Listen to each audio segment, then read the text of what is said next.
Open ഐൻ്റെ തന്നെ ഒരു പുതിയൊരു അപ്ഡേറ്റ് ആണ്. ഇപ്പോൾ സാം ഓൾട്ട്മാൻ ഓപ്പൺ ഐന് നിലവിൽ ഒരു ഹാർഡ്വെയറും ഇല്ലല്ലോ, പ്യൂർലി സോഫ്റ്റ്വെയർ ബേസ്ഡ് ആണ്. അവർ ബാക്കിയുള്ള ഹാർഡ്വെയർ ഡിവൈസസ് എല്ലാം റിലൈഡ് ആണ്.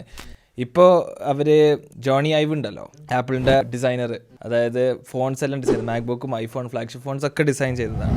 പുള്ളിക്കാരന് ആപ്പിൾ വിട്ടിരുന്നു 2019 സ്വന്തമായിട്ട് ഒരു ഹാർഡ്വെയർ കമ്പനി ഉണ്ടാക്കിയിട്ടുണ്ട്, IO എന്ന് പറഞ്ഞിട്ടുള്ളത്. ഇപ്പോൾ ജോണി ഐവും ഓപ്പൺ ഐൻ്റെ സാം ഓൾട്ട്മാനും കൂടിയിട്ട് ഒരു AI ഹാർഡ്വെയർ ഡിസൈൻ ചെയ്യാണ്. ഇവർ പറയുന്നത് വെച്ചാൽ നിലവിലുള്ള സ്മാർട്ട് ഫോൺസ് ഔട്ട്ഡേറ്റഡ് ആണ്. ഇനി സ്മാർട്ട് ഫോൺസ് ഉണ്ടാക്കിയിട്ടുള്ളത് ഒരു AI കമ്പാറ്റബിൾ ആയിട്ടല്ല. പണ്ട് മുതലേ ഉള്ളൊരു സംഭവം AI വന്നപ്പോൾ ഇപ്പോൾ അത് ഇൻറ്റഗ്രേറ്റ് ചെയ്തെന്നുള്ളൂ. ഇനിയിപ്പോൾ പ്യൂർലി AI വേണ്ടിയിട്ടുള്ള ഒരു ഹാർഡ്വെയർ ആണ് ഒരു ലക്ഷ്യം വെക്കുന്നത്.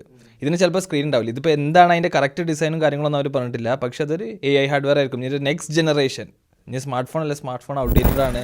അതായത് ജോണി ഇവനെ പറഞ്ഞതാണ്, ഇപ്പോൾ അത് സ്മാർട്ട് ഫോൺ നമ്മൾ മൊത്തത്തിൽ മാർക്കറ്റിൽ നിന്ന് നമ്മൾ കില്ല് ചെയ്തിട്ട് നമ്മൾ പുതിയ ഹാർഡ്വെയർ കൊണ്ടുവരികയാണ്. പക്ഷേ അത് ഓൾറെഡി എക്സിസ്റ്റിംഗ് അല്ലേ, നമ്മളന്ന് ഹ്യൂമൻ പിന്നല്ലേ, അതൊക്കെ ഭയങ്കര ഒരു ഫെയിലിയർ ആയി. ഇവര് അതിനെ തന്നെ ക്രിറ്റിസൈസ് ചെയ്ത് ഇപ്പൊ വന്ന ഹ്യൂമൻ പിന്നിന്റെ തക്കുന്നാൾ പറഞ്ഞ റാബിറ്റിനെ പറ്റി പറഞ്ഞിട്ടുണ്ടായിരുന്നല്ലോ. ഇതൊന്നും ഇപ്പോ അത്രക്കും ഒരു ചേഞ്ച് ഉണ്ടാക്കില്ല, റെവല്യൂഷണറി ആയിട്ടില്ല. ഇനിയിപ്പോൾ അവർ രണ്ടാളും വർക്ക് ചെയ്യണത് ഇതിന് വേണ്ടിയിട്ടാണ്. ഇത് എന്താണെന്നുള്ള അവർ കറക്റ്റായിട്ട് റിവീൽ ചെയ്തിട്ടില്ല, എന്താ പ്ലാൻ എന്നുള്ളത്. സ്ക്രീൻലെസ് ആകാം, മൊത്തത്തിൽ എൻവയൺമെന്റിനെ പഠിച്ചിട്ട് മൊത്തത്തിൽ കോൺടെക്സ്റ്റ് അവെയർ ആയിട്ട് നമുക്കൊരു പേഴ്സണൽ അസിസ്റ്റന്റ് കിട്ടുമല്ലോ, അയൺമാനിലെ ജാർവിസ് എന്നൊക്കെ പറയണ പോലത്തെ, അതുപോലത്തെ ഒരു അസിസ്റ്റന്റ് ആയിരിക്കാം. ഇപ്പോൾ എന്താണെന്നുള്ളത് നമ്മൾ നോക്കിയിരിക്കണം. പക്ഷെ ഇവർ രണ്ടാളും കൂടിയും കമ്പൈൻ ചെയ്തിട്ട് ഇനിയിപ്പോൾ രണ്ടും ടെക്കിലെന്നെ ലീഡ് ചെയ്ത് നിൽക്കണ രണ്ട് ജീനിയസുകളാണ്. അപ്പോൾ എന്താകും എന്നുള്ളത് ഒരു ഹ്യൂജ് ക്വസ്റ്റ്യൻ മാർക്ക് നോക്കിക്കൊണ്ടിരിക്കുകയാണ്. രണ്ടുപേർക്കും ആക്സസ് ഉള്ള റിസോഴ്സസ് എന്ന് പറഞ്ഞാൽ അത്രയും ടോപ്പ് ക്ലാസ് റിസോഴ്സസ് ആണ്.